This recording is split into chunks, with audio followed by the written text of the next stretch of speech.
Hello everybody. In this lecture we will learn about the carbon and its compounds. देखिए इस chapter में हम carbon और उसके कंपाउंड्स के बारे में देखने वाले हैं। सबसे पहले आपको पता होना चाहिए कार्बन क्या होता है, फिर आपको पता होना चाहिए कि उसके कंपाउंड्स क्या होते हैं। ठीक है, तो लेट्स स्टार्ट। देखिए कार्बन जो है वो एक तरीके से ना नॉन मेटल की तरह कंसिडर किया जाता है। कार्बन की अगर मैं इलेक्ट्रॉनिक कॉन्फ़िगरेशन देखूँ तो इसका जो एटॉमिक नंबर होता है वो 6 होता है, 6 होता है। इसका जो फर्स्ट ऑर्बिट होता है उसके अंदर 2 इलेक्ट्रॉन्स होते हैं, फिर सेकंड ऑर्बिट के अंदर 4 इलेक्ट्रॉन्स होते हैं। ठीक है, तो आपको पता है कि जो 4 इलेक्ट्रॉन होते हैं वो कार्बन दे भी सकता है और 4 इलेक्ट्रॉन ले भी सकता है। लेकिन हम पूरे के पूरे इस चैप्टर के अंदर हम कार्बन को एक किस तरीके से देखेंगे, एक नॉन मेटल की तरह कंसिडर करेंगे। तो अगर मैं इसका एटॉमिक स्ट्रक्चर बनाऊं तो कुछ इस तरीके से बनेगा कि न्यूट्रॉन एंड प्रोटॉन आपके न्यूक्लियस में प्रेजेंट होते हैं। ये आपका फर्स्ट ऑर्बिट होगा जिसके अंदर कितने इलेक्ट्रॉन प्रेजेंट होंगे, 2 इलेक्ट्रॉन प्रेजेंट होंगे। ये आपका सेकेंड ऑर्बिट होगा जिसके अंदर कितने इलेक्ट्रॉन प्रेजेंट होंगे, 4 इलेक्ट्रॉन्स प्रेजेंट होंगे, 1 2 3 एंड 4, 4 इलेक्ट्रॉन प्रेजेंट होंगे। तो कार्बन का जो इलेक्ट्रॉनिक कॉन्फ़िगरेशन होगा वो होगा 2 एंड 4। ठीक है, तो आउटरमोस्ट शेल के अंदर कार्बन के 4 इलेक्ट्रॉन्स प्रेजेंट होंगे।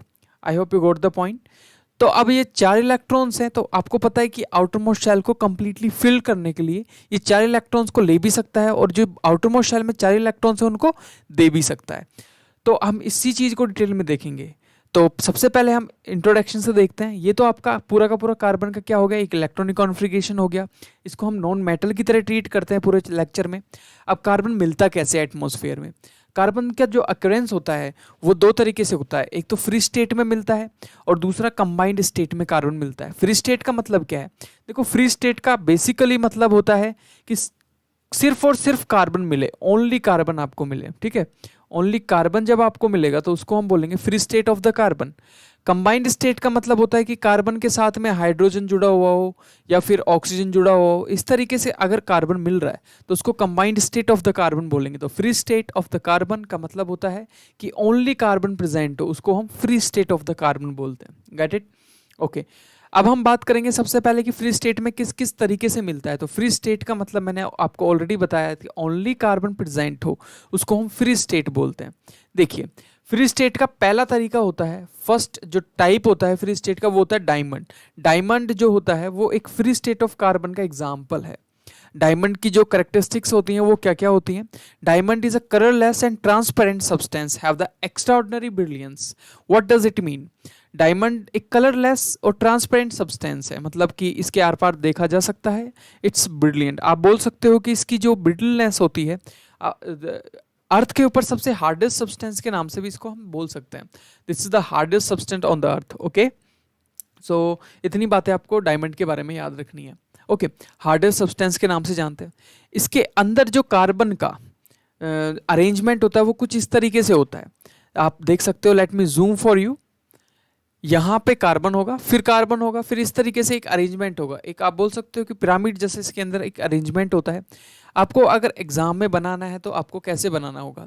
आप ऐसे बना सकते हो, this is carbon, then these are the carbons, then these carbons are attached with 4 carbons, तो each carbon is attached with the another 4 carbons। तो इस तरीके से आप इसको डिस्ट्रीब्यूट कर सकते हो। तो ये आपकी क्या होगी, स्ट्रक्चर ऑफ द डायमंड होगा, या फिर बोल सकते हो arrangement of the carbon in diamond. Okay, तो these are the characteristics of diamond. ये आपका फ्री स्टेट में मिलने वाली पहली कंडीशन है डायमंड की। Okay, let's move further. The second condition which is known as the graphite. वो ग्रेफाइट क्या होता है? ग्रेफाइट भी एक फ्री स्टेट में मिलने वाला कार्बन है। ठीक है, अब कार्बन तो है लेकिन इसके क्या क्या करेक्टरिस्टिक्स होती हैं? ग्रेफाइट अपने आप में एक सॉफ्ट सब्सटेंस होता है और सॉफ्ट सब्सटेंस के साथ साथ ये एक इलेक्ट्रॉन्स के अंदर एक इलेक्ट्रॉन फ्री होता है, इसलिए ये एक बोल सकते हो कि एक इलेक्ट्रॉन फ्री होने की वजह से इलेक्ट्रिसिटी कंडक्ट करता है। एक इलेक्ट्रॉन फ्री क्यों होता है इसके स्ट्रक्चर से देखेंगे। यहाँ पे एक कार्बन जो होता है वो आपका 3 कार्बन के साथ में अटैच होता है। ठीक है, एक कार्बन 3 कार्बन के साथ अटैच होता है। जब एक कार्बन 3 कार्बन के साथ अटैच होता है, मैंने आपको पहले बताया कि कार्बन के आउटरमोस्ट शेल में 4 कार्बन्स आर फ्री। अब अगर ये 3 कार्बन अटैच होंगे तो 1 electron will be free. This 1 electron will be move from one place to another place. Okay अब ये एक इलेक्ट्रॉन मूव करेगा एक जगह से दूसरी जगह, तो इस तरीके से हर कार्बन पे एक इलेक्ट्रॉन फ्री होगा। That's why the electricity can conduct in graphite. तो graphite you can say this is the good conductor of the electricity. इसके यूज क्या होते हैं? यूज ग्रेफाइट का होता है कि ये एक लुब्रिकेंट की तरह यूज किया जाता है। कहाँ लुब्रिकेंट की तरह यूज किया जाता है? इन बिग मशीनरीज, जहाँ पे बहुत बड़ी हैवी मशीनरीज जहाँ पे यूज होती है, तो इसको पाउडर्ड लुब्रिकेंट की तरह हम यूज करते हैं। नेक्स्ट हम बात कर लेते हैं कि ये एक ब्लॉक इलेक्ट्रोड्स की तरह यूज किया जाता है। What does it mean? Block electrodes का मतलब है जो आपके जो ड्राई सेल होते हैं, ड्राई सेल को अगर आप तोड़ के देखोगे तो बीच में एक इलेक्ट्रोड मिलेगा ऐसा, ठीक है, this type of electrode you will find there. तो this electrode is made up of graphite only. Okay तो आप ग्रेफाइट का स्ट्रक्चर कुछ इस तरीके से होता है कि एक इलेक्ट्रॉन जो होगा वो 3 इलेक्ट्रॉन से अटैच्ड होगा। Okay this will be the structure of the graphite. Let's move further. और कहाँ यूज? पेंसिल के अंदर यूज होता है, जो हम लिखते हैं ब्लैक कलर की। नेक्स्ट जो फ्री स्टेट होता है वो तीसरा कलर, तीसरी कौन सी चीज होती है जिसमें फ्री स्टेट में कार्बन मिलता है, जिसको हम बोलते हैं बकमिंस्टर फ्लोरीन। बकमिंस्टर फ्लोरीन एक फ्री कार्बन स्टेट का ही एग्जाम्पल है। ये कुछ फुटबॉल जैसा दिखाई देता है, ठीक है। इसके अंदर एक जो आपका मॉलिक्यूल है बकमिंस्टर फ्लोरीन का वो 60 कार्बन से मिलके बना होता है। लुक लाइक दिस, कुछ ऐसा दिखाई देगा आपको। तो इसका जो आप स्ट्रक्चर देख रहे हो वो आपका बकमिंस्टर फ्लोरीन का फुटबॉल जैसा कार्बन कार्बन कार्बन है। दीज आर द कार्बन्स, ये कार्बन है, ये भी कार्बन है। इस तरीके से जो पॉइंट है वो सब कार्बन के ही बने हुए हैं। नेक्स्ट हम देखेंगे डार्क सॉलिड मड की फॉर्म में आपको रूम टेम्परेचर पे अवेलेबल होगा। Let's move further. अब हम देखेंगे, फर्स्ट हमने देख लिया कि फ्री स्टेट में 3 तरीके से मिलता है, graphite, diamond and buckminsterfullerene. Now we will see the combined state of the carbon. इसके अंदर क्या होगा कि जो कार्बन होगा वो हाइड्रोजन या फिर ऑक्सीजन के साथ में मिलेगा 100%, ठीक है। तो हम देखते हैं कि कार्बन जो होगा वो अलग अलग चीज़ों से मिलके बना होगा, अलग अलग चीज़ों के साथ में कंबाइंड होगा। पहला जो कंबाइंड स्टेट होता है उसका नाम होता है हाइड्रोकार्बन्स। ओके हाइड्रोकार्बन नाम से ही पता चल रहा है कि कार्बन अगर कार्बन की चेन के चारों तरफ अगर हाइड्रोजन लगे हुए हों तो उसको बोलेंगे hydrocarbon. Basically what I want to say, जब कार्बन हाइड्रोजन के साथ में बॉन्डेड हो उसको बोलते हैं हाइड्रोकार्बन। क्लियर हुई बात? ओके हेलो एल्केन क्या होता है? देखो हेलो एल्केन के अंदर भी हम डिटेल में देखेंगे। नेक्स्ट टाइप जो बॉन्डेड होता है या फिर कंबाइंड स्टेट होती है इसको अल्कोहल्स बोलते हैं, एल्डिहाइड बोलते हैं, कीटोन्स बोलते हैं, कार्बोक्सिलिक एसिड बोलते हैं। Each and every point we will discuss in detail. First we will go with the hydrocarbons. देखो हाइड्रोकार्बन का मतलब है कि कार्बन के अलावा यहाँ पे हाइड्रोजन प्रेजेंट है। हेलो एल्केन्स के अंदर हम देखेंगे कि जो क्लोरो ब्रोमो आयोडो होते हैं वो क्लोरीन कार्बन के साथ में अटैच होता है। अल्कोहल के अंदर OH एक आपका क्या होगा, फंक्शनल ग्रुप होगा, वो अटैच होगा। 1 by 1 each and every topic we will discuss. ये सारे कंडीशन क्या हैं जिसमें जो कार्बन होता है वो कार्बन के अलावा किसी और चीज के साथ में कंबाइंड होता है, ठीक है। These are the conditions, these are the combined state of the carbon. Let's move further. First we will discuss about the hydrocarbons. I already told you about the hydrocarbons. When carbon की जो chain है उसमें अगर hydrogen लग जाए, है ना, तो this is known as the hydrocarbon. I hope you got the point. What is the meaning of the hydrocarbon? जब कार्बन की एक चेन हो उसमें अगर हाइड्रोजन अटैच हो जाता है तो उसको ही हम हाइड्रोकार्बन बोलते हैं। क्लियर हो गई बात? और क्या क्या बातें हम इसमें देख सकते हैं।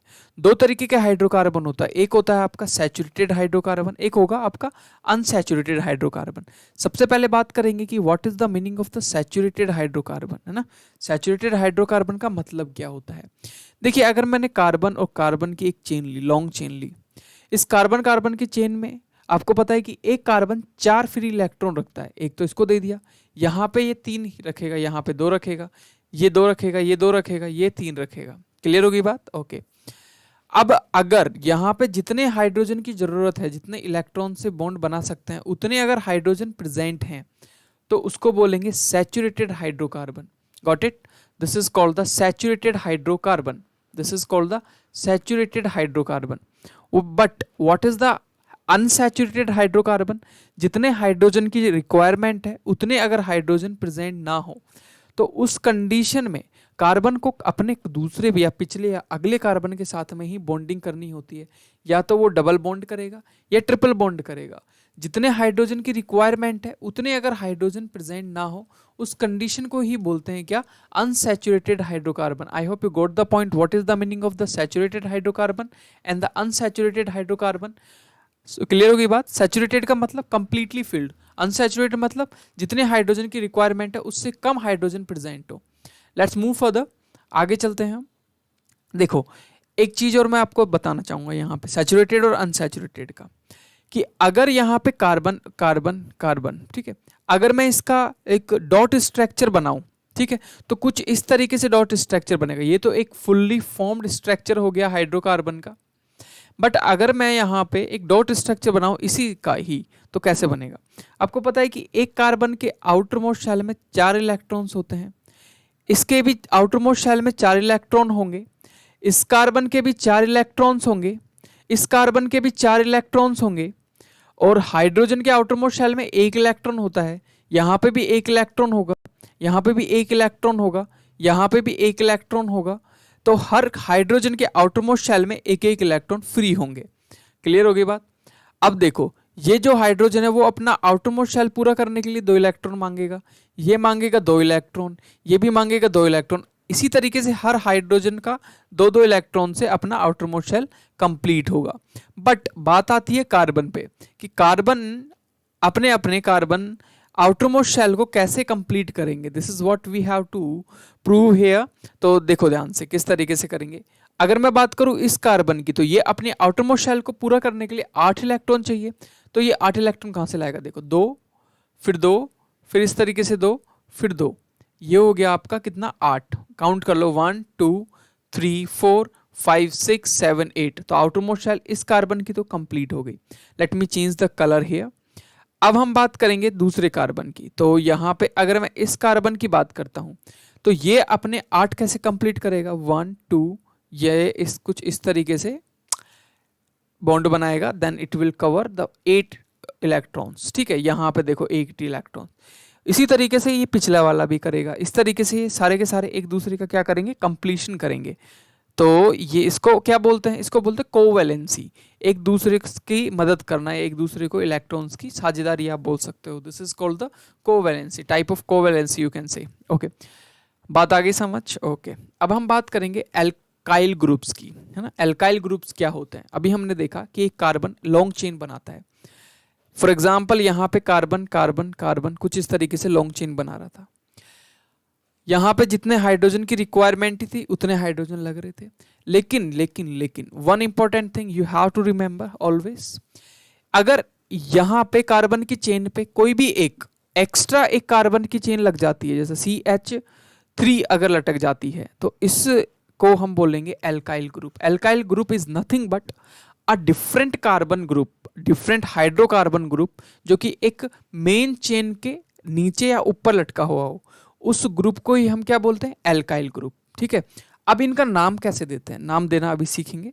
तो बस इतना भी याद रखो कि इसको बोलेंगे alkyl group. This is known as the alkyl group. Okay, अभी हम नेमिंग देना सीखेंगे, which is based on the IUPAC, international union pure and apply chemistry के अकॉर्डिंग इनका नाम देना सीखेंगे, which is very important part of this chapter. तो एल्काइल ग्रुप कुछ नहीं होता, जब कार्बन की चेन, अगर कोई कार्बन की चेन है, सिंपल कार्बन की चेन है, अगर उस कार्बन की चेन के हटके अगर कोई भी कार्बन की चेन आ जाती है, this is alkyl, this is alkyl. Okay, जरूरी नहीं है कि एक ही कार्बन हो, दे कैन बी 2 और मोर देन 2 कार्बन। मतलब एक सिंपल कार्बन की चेन बन रही थी, उस सिंपल कार्बन की चेन पे यहाँ पे C2H5 आपका अलग से लटका हुआ है, तो this C2H5 will be known as the alkyl group of for this carbon chain. I hope you got the point. Okay, अब देखिए a group made up of the removal of 1 hydrogen. अब देखो 1 हाइड्रोजन ही remove हुआ है, क्यों, CH5 होना कितना चाहिए था, C2H6 होना चाहिए था, बट एक हाइड्रोजन हट गया और यहां बन गया C2H5। तो गॉट इट। अब हम नेमिंग देना सीखेंगे हाइड्रोकार्बन की। ठीक है, नेमिंग देने के लिए 3 स्टेप फॉलो करने हैं। कार्बन के काउंटिंग, कार्बन के बीच वाला बॉन्ड, उसके बाद में उसका नाम। ठीक है, अब देखते हैं। सबसे पहले अगर एक कार्बन प्रेजेंट हो पूरी चेन में तो आप यहाँ पे जो सफिक्स लगाओगे वो होगा आपका, प्रीफिक्स लगाओगे वो होगा आपका मेथ। दो होगा तो eth, prop, but, pent, hex, hept, oct, non, dec. इस तरीके से कार्बन के काउंट के साथ में उनका नाम चेंज होता जाएगा। अगर मैं बोलूँ कि यहाँ पे 3 कार्बन है और यहाँ पे लगा हुआ है हाइड्रोजन हाइड्रोजन हाइड्रोजन, क्लियर हो गई बात? तो इसका नाम क्या होगा? सिंपल हाइड्रोजन लगे हुए हैं। तो देखो 3 कार्बन के लिए सबसे पहले स्टेप है, आप क्या देखो, नंबर ऑफ कार्बन। तो 3 कार्बन के लिए क्या लगाते हैं हम? PROP, प्रॉप लगाते हैं ना।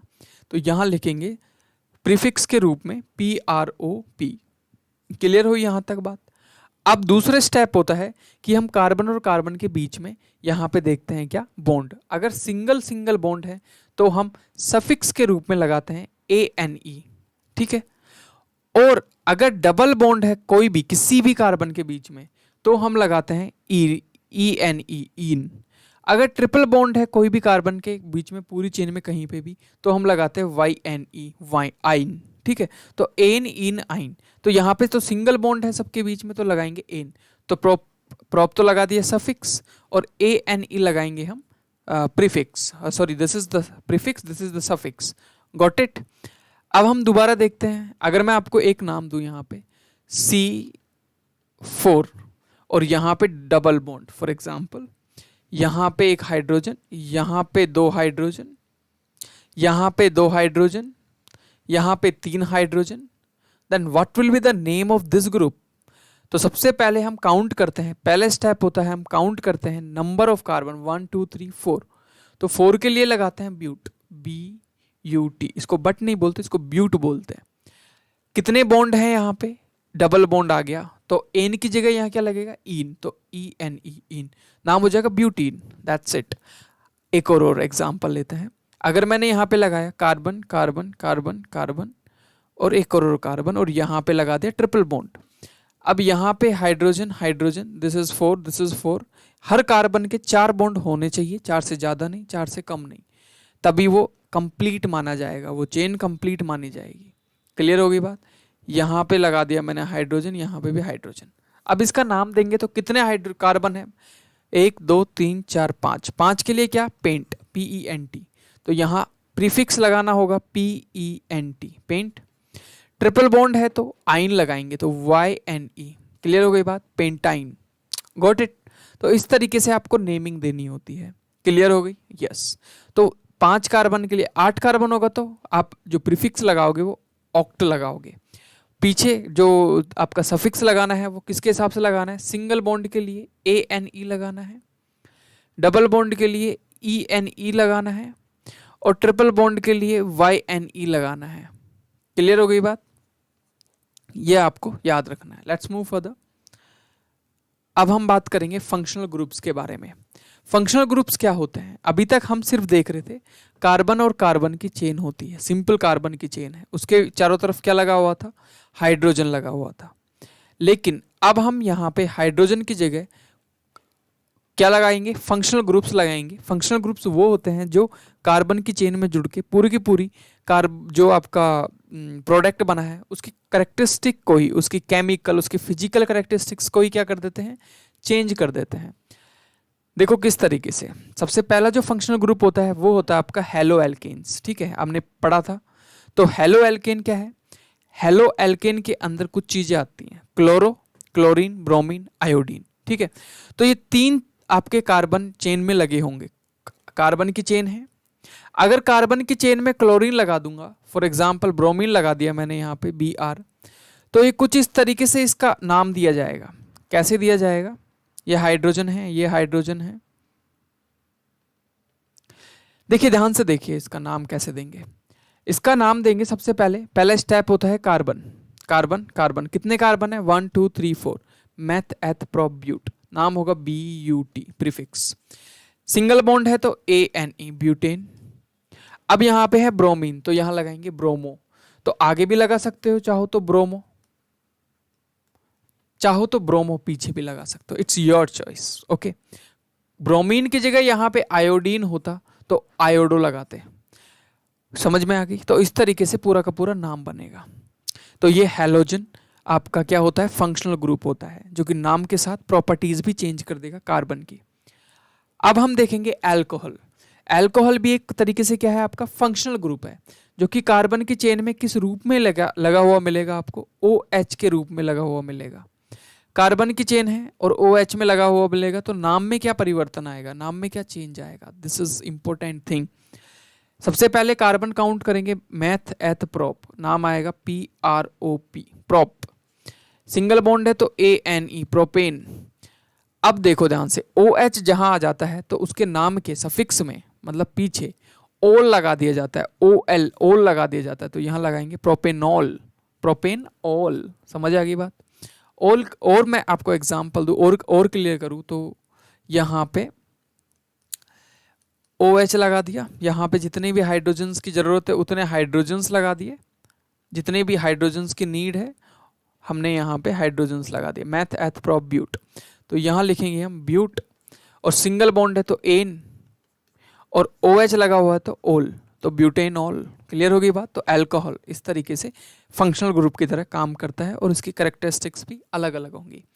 अब हम देखते हैं एल्डिहाइड ग्रुप। एल्डिहाइड ग्रुप कुछ नहीं होता, एल्डिहाइड ग्रुप में हम लगाते हैं COH, ठीक है, मतलब कार्बन कार्बन कार्बन की चेन होगी, उसमें COH लगा मिलेगा। अब जो COH होता है अगर उसमें खोल के देखूं तो कुछ इस तरीके से आपको ये दिखाई देगा। कैसा दिखाई देगा, C डबल बॉन्ड O और एक H, इस तरीके से, ठीक है। तो इसका नाम जब काउंट करेंगे तो ये COH लगा हुआ है वो भी आपका काउंटिंग में काउंट होगा, मतलब जब कार्बन्स काउंट करेंगे तो ये काउंट करना पड़ेगा। मैथ एथ प्रोप ब्यूट, तो नाम होगा BUT, सिंगल बॉन्ड है तो ANE, ब्यूट एन। अब देखो यहाँ पे अगर आपका एल्डिहाइड लगा हुआ है तो नाम में पीछे लगाना पड़ेगा एल, तो ब्यूटेनेल। क्लियर हो गई बात, नाम के पीछे AL लगाना पड़ेगा, एल, तो ब्यूटेनेल हो गया। अगर मैं और क्लियर करना चाहूँ तो ये आपका COH यहाँ पे मैंने लगा दिया। अब इसका नाम अगर यहाँ पे देना पड़ेगा तो किस तरीके से इसकी नेमिंग होगी, math eth prop, PROP, prop. Single bond है तो ANE, और पीछे लगाना पड़ेगा हमें एल, तो प्रोपेन एल। क्लियर हो गई बात। तो इस तरीके से हम नेमिंग करते हैं। ये आपका एल्डिहाइड फंक्शनल ग्रुप है। Next is the ketone functional group. Ketone functional group का जो पहचान होती है वो होती है कार्बन और उसके ऑक्सीजन लगा होता है, और इसकी एक पहचान होती है ये हमेशा बीच में लगेगा। क्यों, ये आगे और पीछे अपने कार्बन की पूरी चेन रखता है।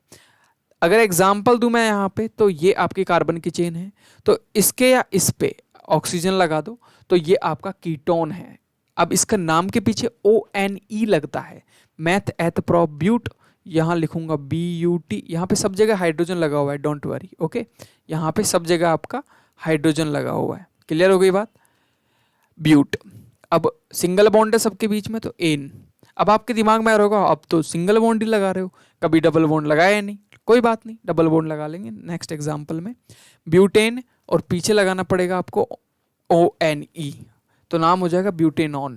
क्लियर हो गई बात। और क्लियर करूं मैं आपको, अब मैं बॉन्ड लगा के दिखाता हूं, डबल बॉन्ड,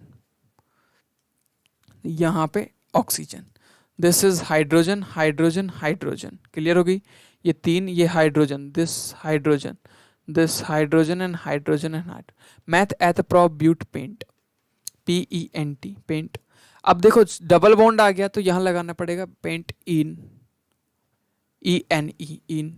और यहाँ पे कीटोन लगा हुआ है तो पेंटिनॉन, ONE। तो इस तरीके से नाम देना टुकड़ों में, उसको मिला देना, दैट्स इट। ये फंक्शनल ग्रुप्स होते हैं। कार्बोक्सिलिक एसिड में जो फंक्शनल ग्रुप होता है वो होता है COOH। इसको कुछ इस तरीके से लिख सकते हैं, कैसे, C डबल बॉन्ड O और OH, तो इसको हम कार्बोक्सिलिक एसिड के नाम से जानते हैं। कार्बन और कार्बन की कोई भी एक लॉन्ग चेन ले लो, और यहाँ पे किसी लास्ट वाले कार्बन पे आपको ये लगा हुआ मिलेगा, यहाँ पे हाइड्रोजन होगा, यहाँ पे हाइड्रोजन होगा, यहाँ पे हाइड्रोजन होगा, यहाँ पे हाइड्रोजन होगा। इसका नाम कैसे देंगे, सिंगल बॉन्ड है, मैथ एथ प्रोप ब्यूट, कुछ ऐसा नाम होगा, but. Single bond ANE, butane, और लास्ट में जो नाम देना होगा, जो इसका सफिक्स होगा वो होगा OIC, oic acid.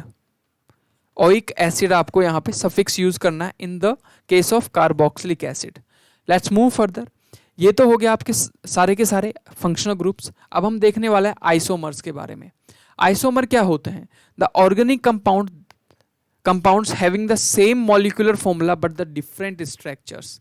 Okay, isomer का मतलब होता है कि जिनका जो केमिकल फॉर्मूला होता है वो सेम होता है बट स्ट्रक्चर अलग होता है। कोई एग्जाम्पल लेके बताओ। तो यहाँ पे हम लेते हैं एग्जाम्पल। तो यहाँ पे हम एग्जाम्पल लेंगे। देखो फॉर एग्जाम्पल यहाँ पे ब्यूटेन का एक एग्जाम्पल लेता हूँ। तो मैथ एथ प्रोप ब्यूट ले लिया। इसके बाद में अगर मैं ब्यूटेन को यहाँ पे अगर हाइड्रोजन देखूँ तो कितने लगेंगे यहाँ पे हाइड्रोजन। अब आपके दिमाग में आएगा कि ऐसे हाइड्रोजन काउंट करूँगा क्या मैं? नहीं, मैं एक फॉर्मूला बताऊंगा आपको। हाइड्रोजन कार्बन पता होगा, हाइड्रोजन नंबर आपको पता चल जाएंगे। कैसे? फॉर्मूला बताता हूँ पहले मैं आपको, फिर आगे हम इसको करेंगे।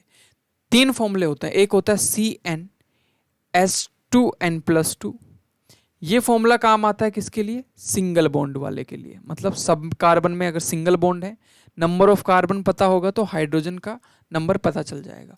दूसरा फॉर्मूला होता है CnH2n। ये काम आता है किसके लिए? डबल बॉन्ड के लिए।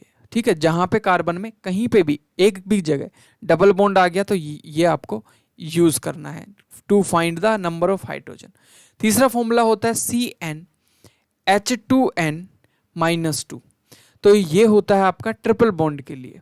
अगर कार्बन कार्बन के बीच में 3 बॉन्ड आ गया तो आप यहाँ पे नंबर ऑफ कार्बन पता होगा तो नंबर ऑफ हाइड्रोजन्स आ जाएंगे। क्लियर हो गई बात? ओके, अब हम घूम के वहीं आ जाते हैं दोबारा से आइसोमर के एग्जाम्पल पे। तो मैंने अब ब्यूटेन लिया, तो यहाँ पे कितने कार्बन है? सिंगल बॉन्ड है तो 1 2 3 4 है।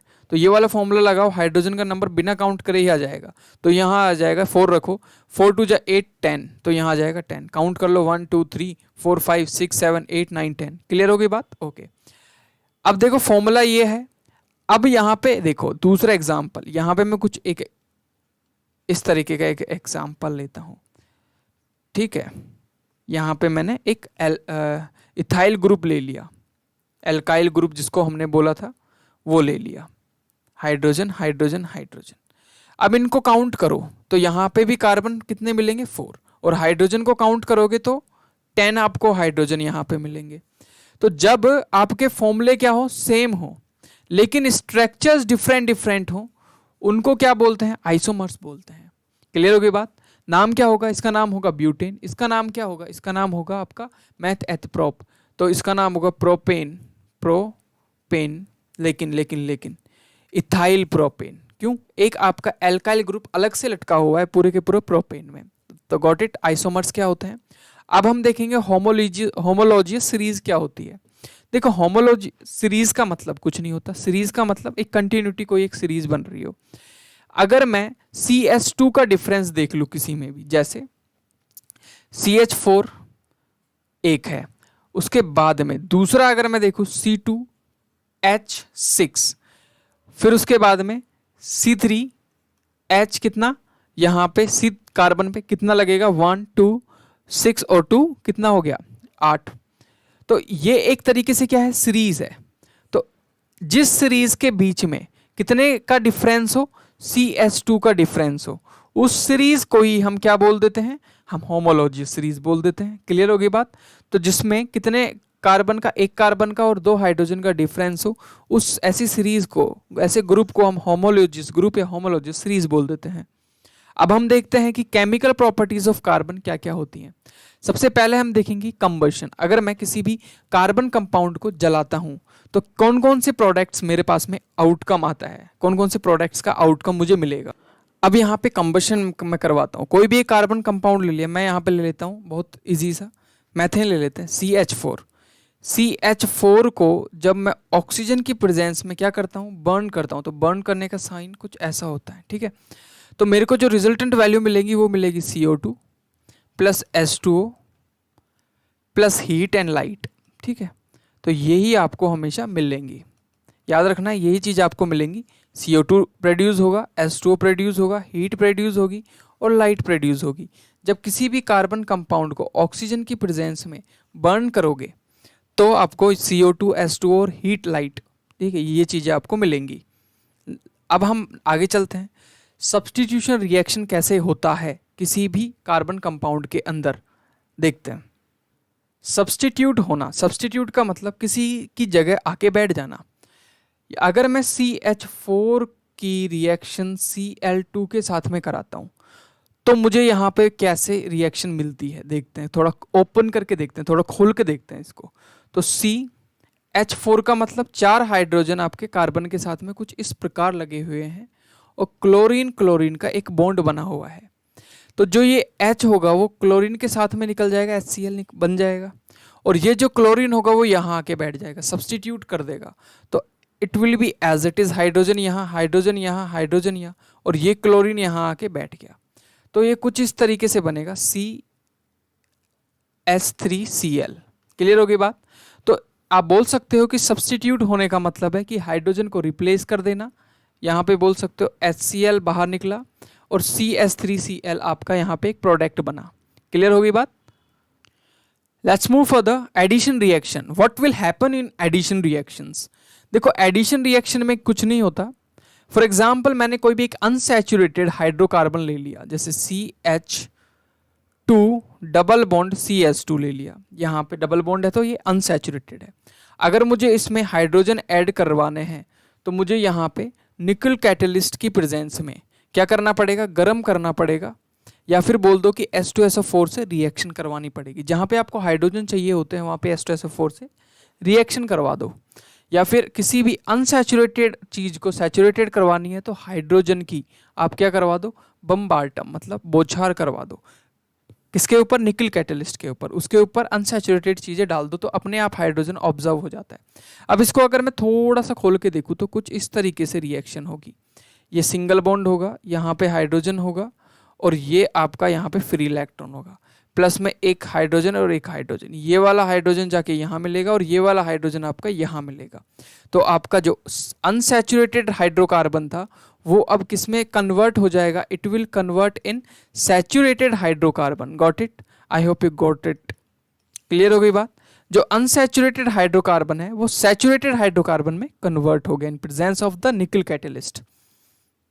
अब एक इंपॉर्टेंट सूचना कि जो आपका एडिशन रिएक्शन है, या बोल दो कि हाइड्रोजिनेशन, हाइड्रोजन का ऐड करना, ये कमर्शियली कहाँ यूज होता है? तो आपने देखा है कि आपके पास में ऑयल होता है, तेल होता है, उस तेल को आप किस में कन्वर्ट कर देते हो? डालडा में। नाम सुना होगा डालडा। तो Dalda is nothing but oil का, ऑयल जो होता है आपके घरों में यूज करते हैं, सरसों का तेल है। उस सरसों के तेल को अगर आप हाइड्रोजन ऐड कर दोगे तो it will convert in Dalda. तो Dalda is nothing but you can say saturated oil. और जो घरों में जो हम यूज़ करते हैं ऑयल वो आपका अनसैचुरेटेड ऑयल होता है। ठीक है, तो सैचुरेटेड से अनसैचुरेटेड में, अनसैचुरेटेड से सैचुरेटेड में कन्वर्ट करना कैसे? हाइड्रोजन ऐड करना। किसकी प्रेजेंस में? निकल कैटलिस्ट में। अच्छा, एक क्वेश्चन आता है कि क्यों करते हैं? क्योंकि ये मोस्ट ड्यूरेबल होता है, इजी आपका ट्रांसपोर्ट होता है इसका, इसलिए हम लिक्विड फॉर्म से थोड़ा सॉलिड फॉर्म में कन्वर्ट करने के लिए इसके अंदर हाइड्रोजन ऐड कर देते हैं। जो ऑयल होता है वो कैसा होता है? अनसैचुरेटेड होता है, अनसैचुरेटेड। और उसके अंदर क्या ऐड करेंगे? हाइड्रोजन ऐड करेंगे, then it will become the saturated which is the solid form of the oil, और वो बन जाएगा आपका डालडा टाइप में। ठीक है, तो why we are using the Dalda there? Because we want easy transport of the oil, that's why. अब आपकी पूरी की पूरी केमिकल रिएक्शंस तो होती हैं खत्म। Now we will discuss the some important carbon compounds. कुछ ऐसे कंपाउंड्स हैं जिनके बारे में हम थोड़ा डिटेल में देखते हैं। सबसे पहले ethanol. Ethanol is nothing but alcohol, है ना, एल्कोहल। मैथ एथ मतलब 2 कार्बन के साथ OH जुड़ा हुआ है। अगर मैं इसका फॉर्मूला बनाऊं तो कुछ इस तरीके से इसका फॉर्मूला दिखाई देगा। ठीक है, this is called the ethanol, we all know that this is the OL या एल्कोहल फंक्शनल ग्रुप के साथ में मिला हुआ। इसकी फिजिकल प्रॉपर्टीज को देख लेते हैं। कलरलेस होता है, प्लेजेंट स्मेल होती है, बर्निंग टेस्ट होता है, लो बर्निंग पॉइंट होता है इसका 78 डिग्री सेल्सियस पे ही ये जलना स्टार्ट कर देगा। और आप बोल सकते हो कि जो केमिकल प्रॉपर्टीज होती हैं, अगर मैं इसकी रिएक्शन करवाऊँ ऑक्सीजन के साथ में तो क्या आपको रिजल्टेंट वैल्यू मिलेगी? देखो अब मैं रिएक्शन करवाता हूँ इसकी। Let me do this. अगर मैं यहाँ पे C2H5 OH की रिएक्शन O2 की प्रेजेंस में करता हूँ तो इसका मतलब है इसको जलाना। तो कुछ नहीं मिलेगा, जो आपको पहले मिल रहा था CO2 plus H2O plus heat and light. Clear हुई बात? हीट एंड लाइट, ये आपको मिलेगा रिजल्टेंट वैल्यू। ये तो हो गया जलाना, लेकिन मुझे अगर जलाना नहीं है, अगर मुझे क्या करना है, अगर मुझे इसको ऑक्सीजन ऐड करना है, तो C2H5OH में जब मैं ऑक्सीजन ऐड करता हूँ then it will give me what, CH3COOH, मतलब ओइक एसिड आपको यहाँ पे मिल जाएगा। क्लियर हो गई बात कि जब आप ऑक्सीजन ऐड करते हो एथेनॉल में तो it will become ethanoic acid. Let's move further. अब हम बात करेंगे कि सोडियम के साथ में अगर मैं इसकी रिएक्शन कराऊं तो क्या रिजल्टेंट वैल्यूज मिलती हैं। तो अगर मैं एथेनॉल की ही रिएक्शन सोडियम से करवा दूं तो C2H5OH प्लस Na, तो यहाँ पे जो ये हाइड्रोजन है वो उड़ जाएगा और आपको हाइड्रोजन गैस तो बाहर जाती हुई दिखेगी, प्लस में C2H5ONa सोडियम एथॉक्साइड आपको मिलेगी। This is called the sodium ethoxide. बस हाइड्रोजन गैस इवॉल्व होगी इस रिएक्शन में। नेक्स्ट, अगर मैं इसकी रिएक्शन एथेनॉल की रिएक्शन C2H5OH की रिएक्शन किसके साथ करवा दी जाए, हाइड्रोजन इसमें एडिशन किया जाए, तो क्या रिजल्टेंट वैल्यू मिलेगी। तो यहाँ पे कुछ नहीं होगा, यहाँ पे जो आपका H2 है वो ऑक्सीजन को लेके भग जाएगा और आपको यहाँ पे मिलेगी CS2 double bond CS2 unsaturated. आप बोल सकते हो एथेनॉल में अगर हाइड्रोजन डालते हो तो अनसैचुरेटेड हाइड्रोकार्बन्स आपको मिलते हैं और H2O जो होगा वो बाहर निकल जाएगा। दिस H2O पानी बाहर निकल जाएगा। मैक्सिमम केमिकल रिएक्शन में आपको पानी बाहर निकलते हुए दिखाई देगा बिकॉज वो इजी टू डू होता है उनके लिए। ठीक है, नेक्स्ट होता है बहुत इंपॉर्टेंट जिसको हम बोलते हैं esterification, formation of the ester. Ester को बनाना, एस्टर क्या होता है, अगर मैं C2H5OH का रिएक्शन CH3COOH के साथ करवाता हूं जो कि होता है आपका एथेनोइक एसिड, एथेनॉल और एथेनोइक को दोनों को रिएक्ट करवाता हूं तो आपको यहाँ पे एस्टर बनेगा। और एस्टर कैसे बनता है, दोनों में से एक में से हाइड्रोजन और एक में से OH निकाल दो बाहर, तो मतलब पानी निकाल दो, H2O बाहर निकाल दो और बची हुई चीज़ को एज इट इज रख दो। तो C2H5 को और O को एज इट इज रखा और यहाँ से निकला तो OH, तो इस वाले ऑक्सीजन को ही मैंने इधर लिखा, फिर C लिखा, फिर मैंने CH3 लिखा। तो ये आपका एस्टर होता है जो कि एक फ्रूट लाइक आपको क्या देगा, स्मेल देगा। ठीक है, तो ये होता है एस्ट्रिफिकेशन जब आप एथेनोइक और एथेनॉल को मिला देते हो।